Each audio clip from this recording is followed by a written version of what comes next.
Hello friends, register খাতার উপরে লেখাকে কিভাবে কপি করবেন। আজকে আমরা দেখব রেজিস্টার খাতার সিঙ্গেল পেজ, ডাবল পেজ কিভাবে A4 সাইজ, লিগ্যাল সাইজে ফটোকপি করতে হয়। বন্ধুরা, আমি ইসলাম আর আপনারা দেখছেন ইসলাম ইঞ্জিনিয়ারিং।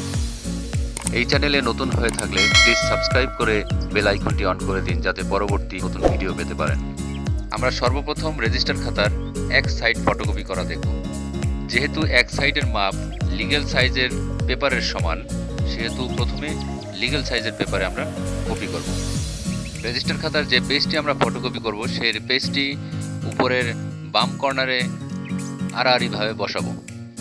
আপনারা দেখতে পাচ্ছেন রেজিস্টার খাতার নিচের অংশটি মেজারমেন্ট স্কেলের ফোলিও লেখা জায়গায় বরাবর পৌঁছেছে। পাশের দিক থেকে খেয়াল করলে দেখবেন পাশের দিকেও ফোলিও লেখা জায়গায় এসে থেমেছে। এটি লিগ্যাল সাইজকে স্ক্যান করার মেজারমেন্ট। এখন আমরা ডিসপ্লের ড্রয়ার সেটিংসে লিগ্যাল সাইজ সিলেক্ট করে ওকে বাটনে প্রেস করলাম। সাথে সাথে প্রিন্ট আউট বেরিয়ে এলো। ভিডিওতে প্রিন্ট করা পেপারটি দেখতে পাচ্ছেন মনে হয় পাশের দিক থেকে কিছুটা কেটে গেছে, এজন্য আমরা রেশিওটা কমিয়ে দেব। জুম লেখা বক্সটিতে ক্লিক করলাম। বাম পাশে আপ এবং ডাউন লেখা বাটনগুলো থেকে ডাউন বাটনে কয়েকবার ক্লিক করে পার্সেন্টেজ কমিয়ে দেব। এখন স্টার্ট বাটনে ক্লিক করার সাথে সাথে নতুন করে প্রিন্ট আউট বেরিয়ে এলো। এখন প্রিন্ট করা কপিটি দেখতে পাচ্ছি এর সাইড থেকে কোনো অংশ কেটে যায়নি, যথেষ্ট পরিমাণ জায়গাও আছে। এবার আমরা A4 সাইজে প্রিন্ট দিয়ে দেখব। সেজন্য ড্রয়ার সেটিংসে A4 সিলেক্ট করলাম, তারপরে জুম অপশনে গিয়ে কপিতে A4 সিলেক্ট করলাম এবং অরিজিনাল ক্ষেত্রে B4 সিলেক্ট করলাম। ডিসপ্লেতে আপনারা দেখতে পাচ্ছেন ড্রয়ার সেটিংসে A4 সিলেক্ট করার সাথে সাথে কপিতেও A4 সিলেক্ট হয়ে গেছে। সেটিংসের কাজ শেষ। এবার স্টার্ট বাটনে ক্লিক করার সাথে সাথেই পেপারের প্রিন্ট বেরিয়ে এলো। মেশিনের উপরে আমরা দেখতে পাচ্ছি দুটি পেপার, একটি লিগ্যাল সাইজের উপরে প্রিন্ট, অন্যটি A4 সাইজের উপরে প্রিন্ট। সেম, কিন্তু সাইজে ডিফারেন্স।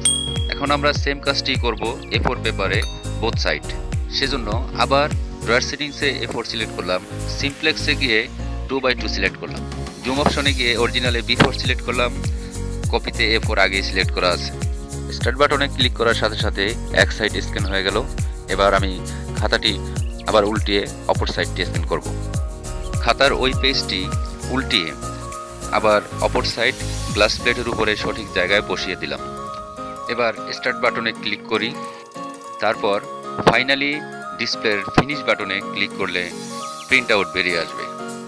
হয়ে গেল আমাদের রেজিস্টার খাতার এক পাতা এপিটোপিট A4 সাইজের বোথ সাইডে প্রিন্ট আউট করা।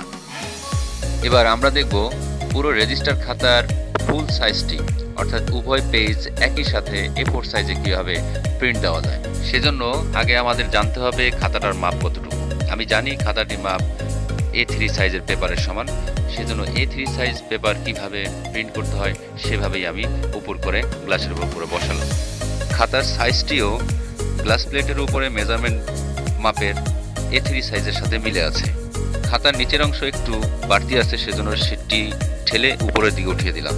এবার ড্রয়ার সেটিংসে A4 সিলেক্ট করলাম, জুম অপশনে গিয়ে অরিজিনালে A3 সিলেক্ট করলাম, কারণ আমাদের রেজিস্টার খাতাটির মাপ A3 সাইজের এবং স্ক্যান করতে হবেও A3 সাইজে। এবার স্টার্ট বাটনে ক্লিক করার সাথে সাথেই প্রিন্ট আউট বেরিয়ে এলো। রেজিস্টার খাতার ফুল পেজটি আমরা A4 সাইজের এক সাইডে প্রিন্ট আউট দেখলাম। এখন আমরা দেখব উভয় সাইডে প্রিন্ট। সর্বপ্রথম ড্রয়ার সেটিংসে A4 সিলেক্ট করলাম, তারপর সিমপ্লেক্স বক্স থেকে বোথ সাইড সিলেক্ট করব। যদি ওয়ান সাইড হয় তবে 1x1 সিলেক্ট করতে হবে এবং উভয় সাইড হলে 2x2 সিলেক্ট করতে হবে।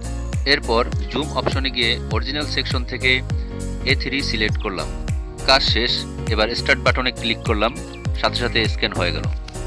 রেজিস্টার খাতার পিসটা উল্টিয়ে খাতাটি আবার আগের জায়গায় গ্লাস প্লেটের উপর বসালাম এবং স্টার্ট বাটন ক্লিক করার সাথে সাথে পরবর্তী পেজটি স্ক্যান হয়ে গেল। ডিসপ্লেতে নতুন একটি উইন্ডোজ ভেসে আসলো, সেখান থেকে ফিনিশ বাটনে ক্লিক করলাম।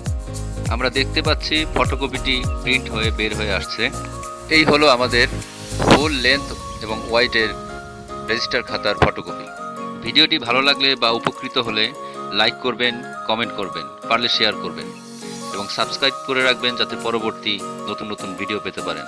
সবাইকে ভিডিওটি দেখার জন্য অসংখ্য অসংখ্য ধন্যবাদ।